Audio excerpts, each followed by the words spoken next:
Hi friends, welcome to SRR creative channel.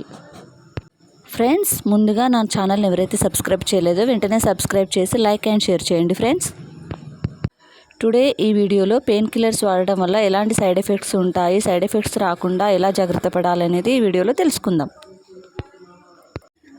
Friends, మనము ఏదైనా pain రాగానే నార్మల్గా మనం పెయిన్ కిల్లర్ వేయడానికే ఇష్టపడతాం, లైక్ హెడేక్, స్టమక్ పెయిన్ లాంటివి. కానీ అవి పర్మనెంట్ సొల్యూషన్ అయితే మనకి దొరకదు కదా ఫ్రెండ్స్.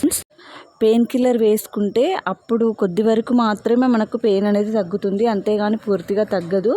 కావున పెయిన్కి తగిన రీజన్ అనేది మనం తెలుసుకొని డాక్టర్ సజెషన్తో ట్యాబ్లెట్స్ వాడితే చాలా మంచిది. పెయిన్ కిల్లర్స్ రెగ్యులర్గా వాడడం కూడా చాలా ప్రమాదకరము. మనకి పెయిన్ కిల్లర్స్ రక్తనాళాల పైన ప్రభావం చూపిస్తుంది. అంటే కిడ్నీస్లో చిన్న చిన్న రక్తనాళాలు ఉండడం వల్ల, అవి చాలా సెన్సిటివ్గా ఉండడం వలన కిడ్నీస్ పైన ఎఫెక్ట్ అనేది పడుతుంది. మనం రెగ్యులర్గా పెయిన్ కిల్లర్స్ తీసుకున్నట్టయితే వాటి ఎఫెక్ట్ ఎక్కువ కిడ్నీస్ పైన పడుతుంది. కాబట్టి కిడ్నీస్లోని ఆర్గాన్స్ తొందరగా ఎఫెక్ట్ అవుతాయి. మనం ఎక్కువ రోజులు పెయిన్ కిల్లర్స్ వాడితే యాసిడిటీ పెరుగుతుంది. రెగ్యులర్గా పెయిన్ కిల్లర్స్ ట్యాబ్లెట్స్ వాడేవారు గ్యాస్ ట్రబుల్కి సంబంధించిన ట్యాబ్లెట్స్ తప్పనిసరిగా వాడాలి, లేదంటే మనకు విపరీతమైన స్టమక్ పెయిన్ అనేది రావడం జరుగుతుంది.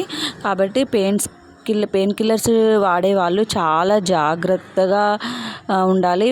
వీలైనంత వరకు వాటిని అవాయిడ్ చేయడానికి ప్రయత్నించాలి. ఈ వీడియో కనుక మీకు నచ్చినట్లయితే లైక్ అండ్ షేర్ చేసి సబ్స్క్రైబ్ చేసుకోండి ఫ్రెండ్స్. Thanks for watching.